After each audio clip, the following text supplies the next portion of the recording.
Hello, teachers and students. We are group number 7, formed by Calixto, the lady, Fernando, and my person, Alison. Today we are going to talk about the educational context. Yeah, that's right. Ok. Como podemos escuchar, compañera, hoy día vamos a hablar de contextos educativos, pero para no abarcar tanto en lo que sería generalizar todo y en todo lo que se incluye, hoy vamos a hacer un énfasis en lo que sería la formación integral de un individuo y cómo la sociedad, la familia, todo lo que le rodea, le afectan en su educación, ya sea de manera negativa o positiva. Y vamos a hablarlo y compararlo. Entonces, hago una pregunta a mis compañeros. ¿Ustedes creen que la sociedad y todo lo que rodea a un individuo que se está educando puede afectarle en su educación o puede beneficiarle de alguna forma? Totalmente. Influye mucho el aspecto en que crece y se porta un individuo. Ya viene desde la estructura familiar, ¿verdad? De su núcleo familiar, hasta el contexto social, ya sean los vecinos, compañeros, escuela. Entonces, totalmente influye mucho. Recordemos que en esta etapa, cuando el individuo recién se va desarrollando, cuando recién, como un esponjita, va absorbiendo todo lo que lo va rodeando, ¿verdad? Entonces, influye bastante el contexto y el entorno en el que se rodea, claro que sí. Como decía Paulo Freire, la educación debe construirse mediante el diálogo y la construcción social. Entonces, influye bastante. Bueno, sí, yo opino que la familia es el primer lugar donde un individuo empieza a aprender. Y bueno, Bueno, sí. Sí, en la casa se enseñan lo que son valores, se enseña el respeto. Y si un niño no aprende eso desde casa, en el momento de ir a aprender a los colegios, los profesores se les hace más difícil enseñarles porque tienen que enseñarles cómo comportarse y así. Exactamente igual como decía Aristóteles, que la educación viene siempre en sociedad y se empieza desde el día uno, porque un niño nunca está solo, siempre está acompañado y está constantemente aprendiendo.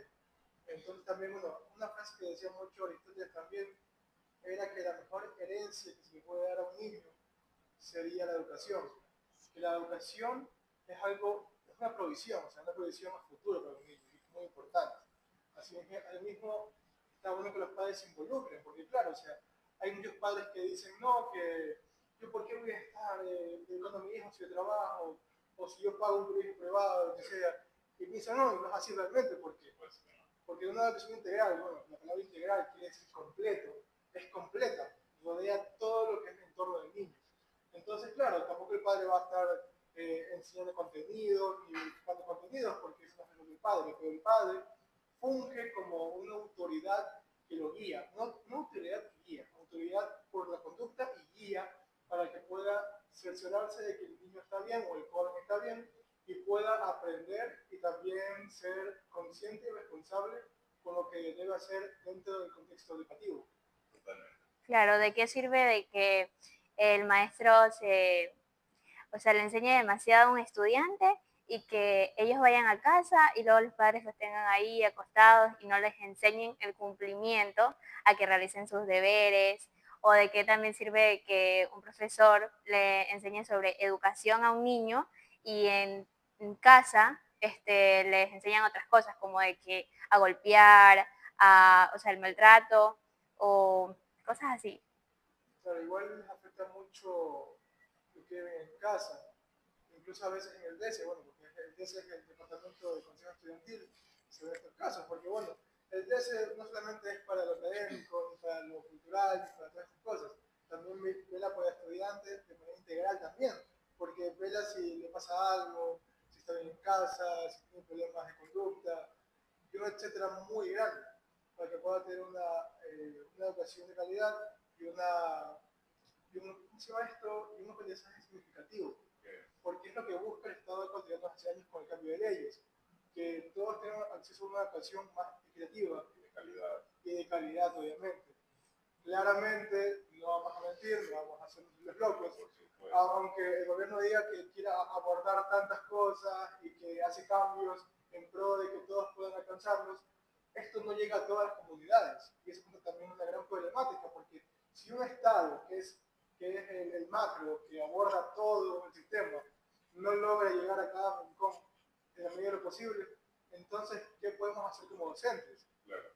Claro, eso es como el avance de la tecnología en la educación, que últimamente está demasiado introducida la tecnología y... Es que sí, hay que a partir de la pandemia hubo un antes y un después, hubo un antes y un después en todo el tema de educación, por supuesto. O sea, claro, personalmente opino que, bueno, pienso que antes de de la pandemia la educación era muy distinta. O sea, siento yo que los estudiantes eran más educados, no educados, ¿cómo es la palabra?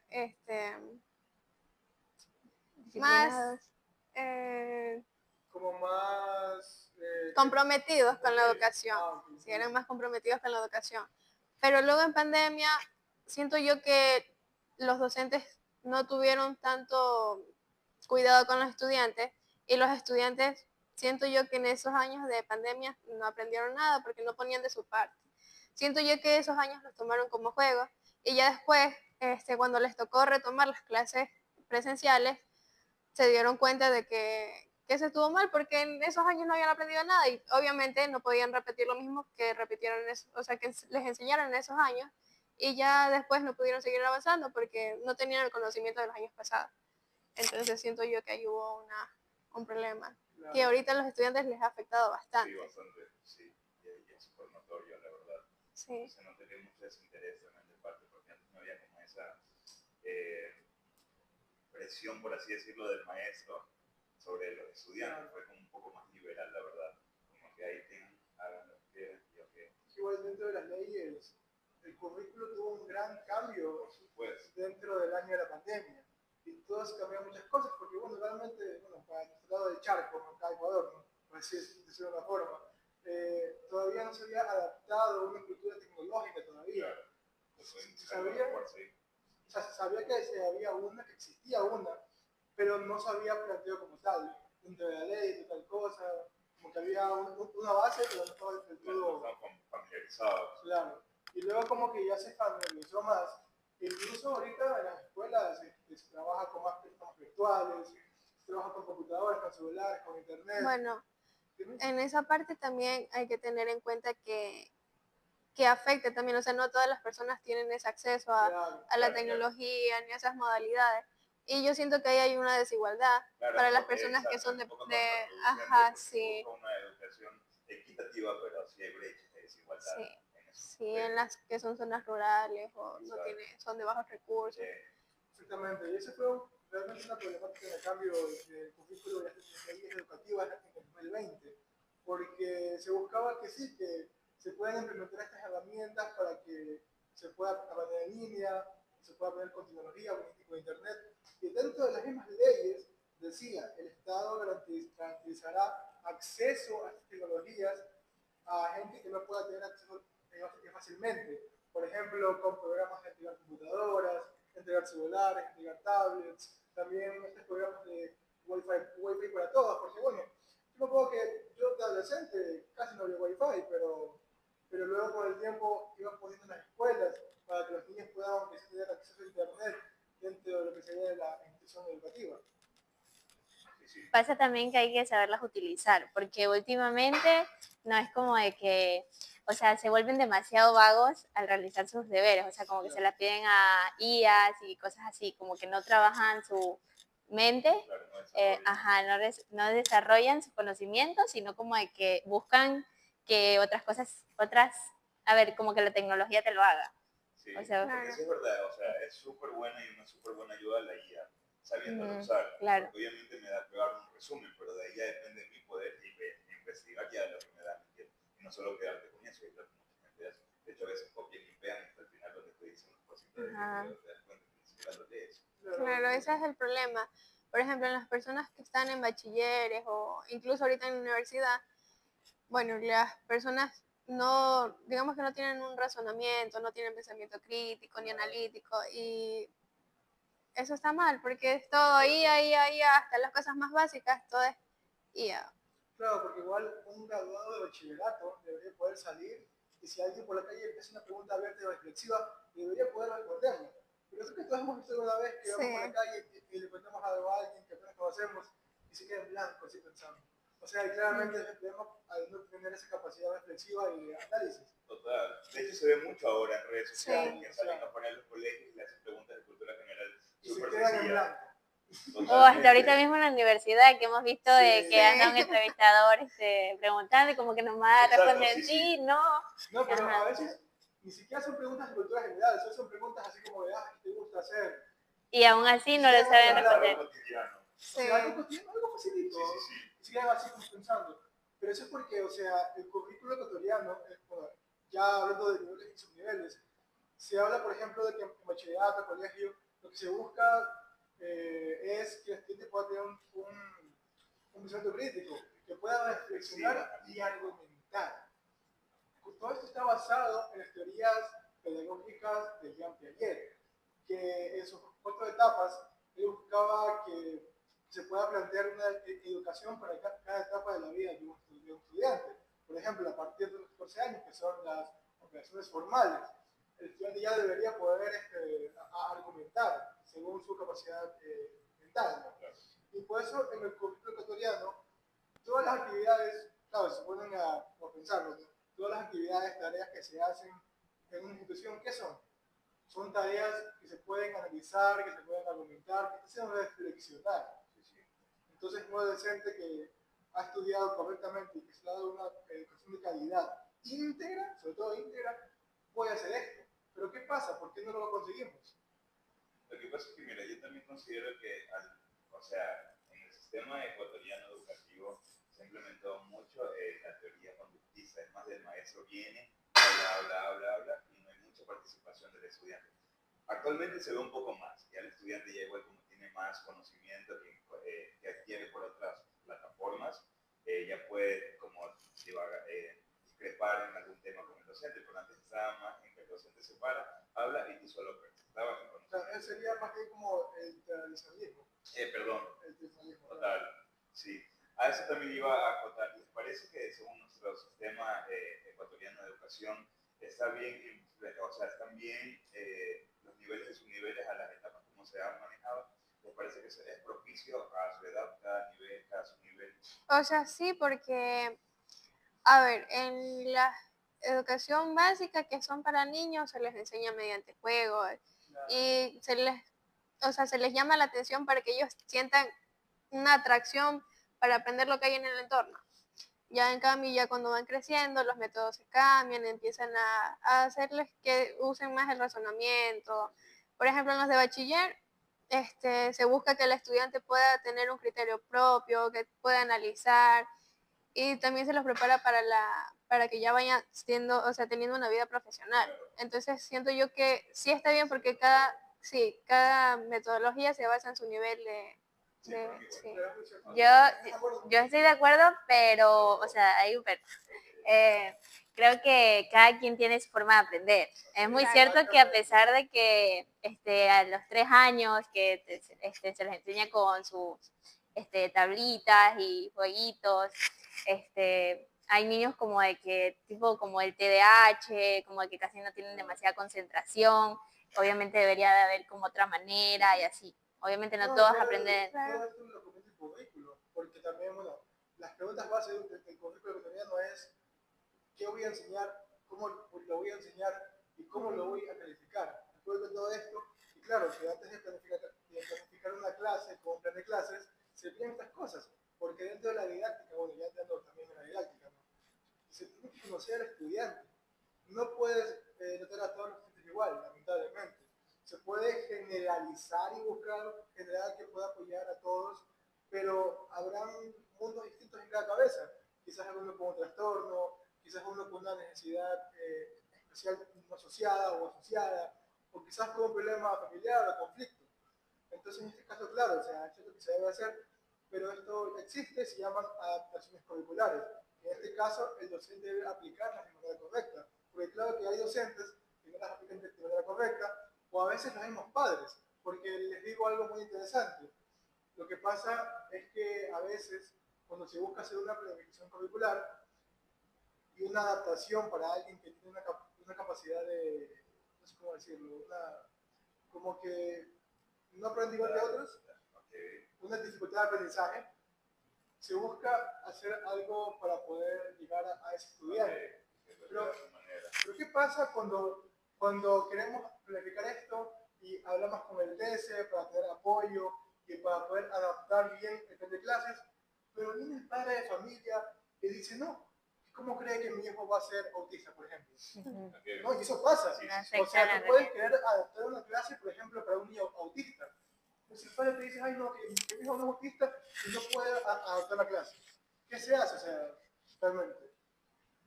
Da que pensar referente a los padres en la educación también. Claro. Claro, yo siento que bueno, cuando los padres son así como, ¿cómo decirlo correctamente? O sea, cuando son... ¿Que me comprenden? Ajá, ¿Que sí, me comprenden? sí, hay mucha desigualdad porque a los hijos los terminan tratando igual cuando deberían de sí, tener un trato diferente, aunque los padres no quieran. Más que diferente, A cierto punto sí es diferente. un apoyo. Ajá, Ok. debería ser un apoyo, pero obviamente los padres no quieren que sus hijos sean tratados Claro, diferentes. exactamente. No, te digo porque lo he visto y también he visto casos de que el padre no quiere aceptarlo. Y ustedes, claro, uno pensaría que como docente, no, que me da igual lo que dice el padre, no es así. Si tú claro, si el padre no te da el apoyo de hacer una adaptación curricular o educar al hijo con un diferente, hasta te puede denunciar, puede haber temas con el distrito, etcétera. Claro, vemos ahorita como no hace mucho que pasó de que un estudiante mató a un profesor Sí, en Manta. Ajá. claro. Y, o sea, de que los padres encubrieron al niño también. Y ahí te das cuenta de que, o sea, sí importa demasiado de que la familia o sea, de cómo los tratan en su casa y en la escuela. O sea, ¿cómo se les ocurre de que van a encubrir a un niño que mata a un docente? Exactamente. Porque bueno, o sea, es que un padre es complicado, la verdad, porque como dice esa frase, todos los hijos merecen un padre, pero no todos los padres merecen un hijo. Porque a veces no está preparado y está bien, o sea, realmente no está listo. Pero lo importante es querer mejorar y querer tomar en cuenta. Claro, totalmente. Entonces creo que quizás un buen cambio que se puede incluir en la educación sería como hacer que también los padres sean propicios y sean de manera inherente dentro de la educación del niño, con programas, charlas o algo. ¿Qué piensas? A ver, la sociedad de un niño también influye como en la iglesia, tipo. Voy a hablar, la iglesia últimamente, porque al principio, yo me acuerdo cuando estaba en catecismo, no implementaba de que el padre estuviera con el hijo ahí, pero últimamente sí, o sea, lo influye bastante, de que si el niño va a catequesis, el padre también vaya y así, para como de que el niño tenga mejor aprendizaje. Para hacer un acompañamiento y Ajá, una guía, exacto. se busca Ajá. realmente. Porque, bueno, también se dice popularmente, y también lo creo que es muy cierto, que cuando un niño, bueno, un niño básicamente, un niño, se le debe tratar con autoridad, pero cuando ya va creciendo, debe ser su compañero, debe ser, no, su guía, estar con él pendiente de ahí, de lo que hace y no hace, y ser, como en este caso sería la iglesia, de que iban juntos, y aprendían juntos, y tenían ambos la devoción de ir juntos. Podría también aplicarse algo así en la institución educativa. Quizás no con el padre, porque bueno, a veces los niños no tienen padre o madre, pero sí con el tutor legal, por ejemplo, para que todos sepan cómo pueden manejar a un niño. Claro. O sea, que no sea siempre, pero que sea una vez al tiempo. Claro, pero sí es bueno que tanto docentes como padres de familias trabajen juntos porque los estudiantes reciben un mayor apoyo emocional. Exactamente. Porque a veces realmente, bueno, tocando un poco el tema de la psicología, ¿no? Uno piensa que un niño que es conflictivo, que se está gritando, que está todo el tiempo metido en la dirección con el rector, con el, ¿cómo se llama? El que mide la conducta, es el inspector. Uno piensa que, porque un niño es así, no, que ya es un caso perdido, ya, no, que se vaya a tu colegio, que ya se acabó. En realidad no es así porque, bueno, el niño cuando, claro, el niño cuando hace todas estas cosas conflictivas, no lo hace porque él lo quiere hacer un mal, lo hace porque está pidiendo ayuda. Exacto. Quizás algo le falta en casa. Claro, y en algunas instituciones, por ejemplo, los psicólogos, hasta los mismos profesores se llegan a dar cuenta de eso. Claro. Y de ahí lo más correcto es que los profesores hablen con los padres y les digan, o sea, les cuenten la situación y les digan que los niños necesitan un apoyo, quizás ir al psicólogo y cosas así. Pero a veces los padres, o sea, como con los profesores dicen, sí, está bien, les vamos a dar ese apoyo, pero ya en privado no Te toman el dicen, caso el profesor así está con loco. seriedad. O Sí, Ese sea, profesor tuyo realmente, está loco. perdón, ¿tú qué ibas a decir? O sea, digo de que a veces, o sea, no apoyan a lo que el profesor cree y dicen, ese profesor está loco. O sea, como de sí, que o ahí ajá. en dirección te puede decir como de que sí, yo entiendo, yo voy a hacer esto en casa, pero ya en casa le dicen, no, tu profesor está loco o algo No, así. sí, o O sea, solo, no le dan el apoyo. sí, Ajá, En exacto. realidad es un problema muy integral, en el sentido de que a veces, o sea, tampoco es tanto del profesor, quiero decir, perdón, tanto del padre, el problema, también a veces del profesor. Sería Ajá. qué tanto nos involucramos como docentes también. Claro, claro. Porque yo he visto dos tipos de docentes. Uno que, por ejemplo, si un día llegas triste o llegas, no sé, con la ropa manchada, por ejemplo, te pregunta qué tienes, cómo te pasa, qué te pasa. Ajá. Y hay otros que es como que ya está bien, pasa y vamos a clase. O no sí. nota si estás o no. Por Exactamente. ejemplo, yo en mi antiguo colegio tenía un profesor que era así, o sea, cuando él tenía que dar clases era bravo y todo por el estilo, pero él siempre se daba cuenta de las cosas. Y a mí, o sea, cuando yo tenía algún problema, algo por el estilo, él se acercaba a hablar conmigo, pero en horarios que él tenía libre. Él se daba el momento para ir a hablar con esa persona. O si no, con mis hermanos, si él notaba algún problema que sea familiar o algo por el estilo, él igual venía y me hablaba de mis hermanos, me decía que yo hablara con ellos. Él se preocupaba por los estudiantes, pero obviamente no todos los profesores son así. Exactamente. Porque igual también digo que es importante conocer al estudiante, porque, por ejemplo, si yo tengo un estudiante que todos los días llega tarde, por ejemplo, o sea, y que digo, no, que son tarde, es impuntual, o sea, seguramente es más vago, es impuntual. Pero no es así, porque no Claro, sabes, La trasfondo. situación que está claro, no sabes pasando en su casa si o quizás él tiene que caminar, si quizás vive lejos, si quizás el padre, no sé, tiene problemas y a veces no puede hacer rápido. problemas económicos. Exactamente. O también, no sé, por ejemplo, si uno está muy triste, o no lo conozco bien de plano, y por ejemplo, no sé que su mamá murió. Yo cómo voy a hacer un plan de clases al otro día y voy a decir, sí, de ejemplo, sí, hagamos una oración sobre las madres. Okay. Por ejemplo. O sea, por eso sí es importante conocer al estudiante, para saber Sí. cómo podemos enseñarle. Antes había una materia de tutoría, se supone, ¿no? Donde te daban, o sea, tienes un tutor y ese tutor, o sea, como de que hablaban como, convivían de lo que pasaba como en tu casa y así como que te das cuenta de, pero no sé si la verdad esté pasando ahorita. La verdad, no, yo la No verdad. O tengo sea, conocimiento. yo, o sea, como recién me gradué, yo puedo decir que sí. O sea, en mi Sí, colegio sí. Yo tenía, por ejemplo, la última tutora que tuve, ella sabía todos los problemas, sabía quién estaba peleado con quién no, y ella, o sea, se daba un tiempo libre, o sea, de la clase que ella daba, que era lengua y literatura, ella tomaba horas para hacer trabajos grupales donde nosotros escribiéramos tipo cosas lindas de las compañeras, justamente con las compañeras que estaban peleadas. ¿Qué te Y hace luego, poner feliz? ¿Qué te hace poner sí, triste? sí, Porque en realidad cumple su rol. claro. Como guía, Claro, Sí, tutor. incluso el último año, nuestro grupo, nuestro curso, hubieron como dos grupos que estuvieron peleados. Y ella el último día de clases hicieron que esos grupos fueran al frente y se dieron un abrazo, se pidieron disculpas. Y a la final sí funcionó porque Claro, todos claro. terminaron disculpándose. claro, porque al final, o sea, a veces como que queremos como aplicar algunos valores, pero nos da miedo dar el primer paso. Entonces eso. Realmente, Sí. porque bueno, realmente es importante la convivencia dentro de un aula, o sea, llevar una convivencia dentro del aula que sea muy adecuada. Porque realmente, ¿ustedes creen que si un estudiante se cría en un ambiente, por ejemplo, estudiando solo y en casa, va a ser igual que un estudiante que convive con otros y No, aprende? No, totalmente no. no, Porque porque, como hablamos al principio, ajá, influye mucho también la sociedad en la educación claro. del niño. Entonces, obviamente, al carecer de eso, de relacionarse con otras personas, aprender cosas distintas a las que ve dentro de su casa, entonces no se va a desarrollar igual.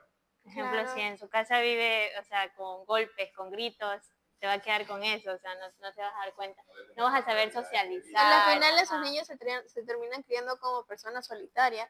Por ejemplo, yo en mi escuela tenía un compañero que él era así, o sea, que era, si hacían mucho ruido, él empezaba a llorar. Se ponía nerviosito, lloraba, gritaba, tenía sus traumas, pero sí, o sea, él convivía solo. Tiene un hermano, pero la verdad es que él era más solo que otra cosa. Y en el aula, o sea, hablaba, pero no como otros compañeros, pues hablaba poquito.